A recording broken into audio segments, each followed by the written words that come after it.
The matter is going to start in 5 seconds. Start.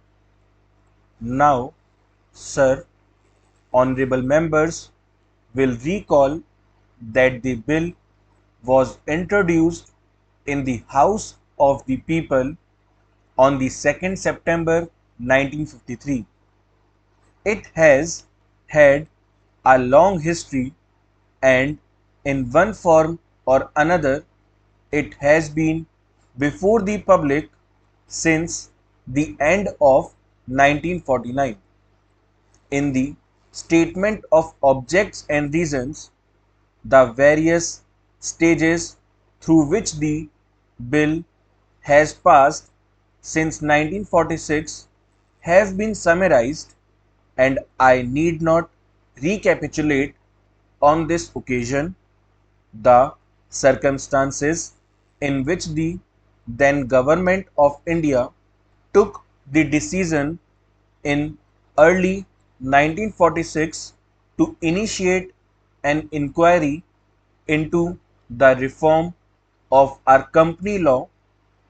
I would remind honorable members that between 1946 and 1948 the entire field of company law was carefully reviewed by two distinguished company lawyers who were appointed to recommend the broad lines on which the present act should be revised. Their recommendations were examined in the then Ministry of Commerce, and certain tentative departmental views which emerged were circulated in a comprehensive memorandum to all recognized trade and industrial associations, bar associations, the high courts, and the state governments. That brought us to the end of 1949.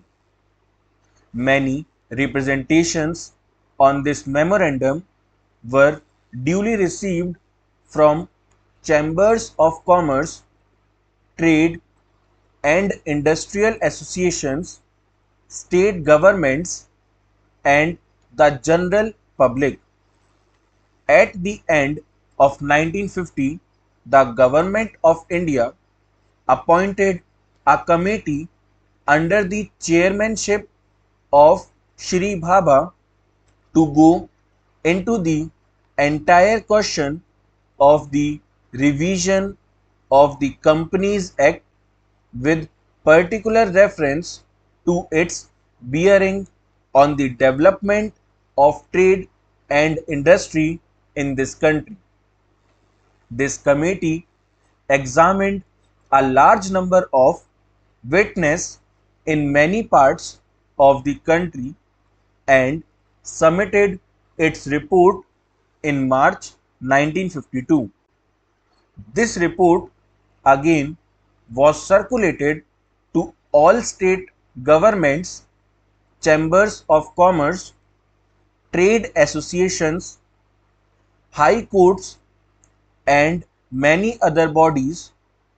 At the same time, a special officer was appointed in the Department of Economic Affairs, Ministry of Finance, to examine the report in the light of the views received from the interested public and to submit proposals to government for the revision of the present act.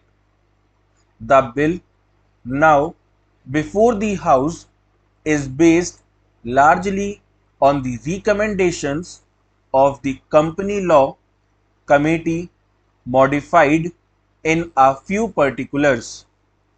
Honorable members will notice that so far as public relations go, the bill has covered adequate ground. In a measure like the Companies Bill, however, which covers the entire field of the operation of joint stock companies.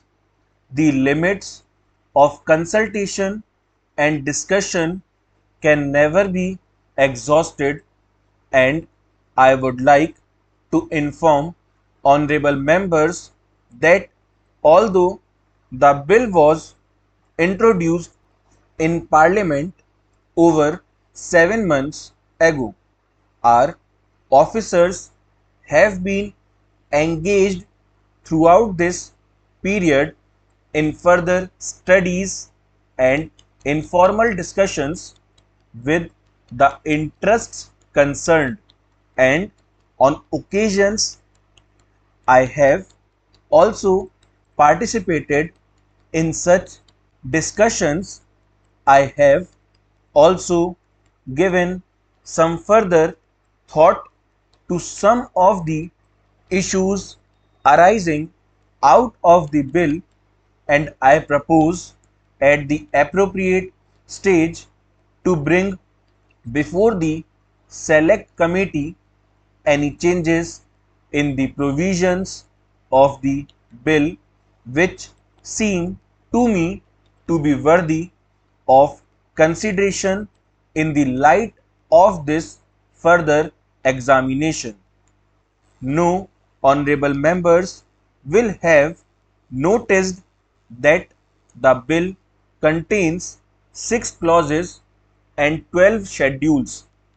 I think it is probably one of the longest legislative measures in recent legislative history, but its size might be regarded as misleading unless I make a few comments.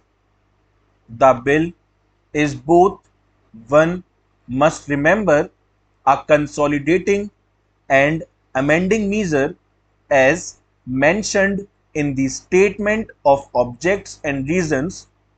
This is the first opportunity which has occurred since 1923 for the consolidation of the Companies Act.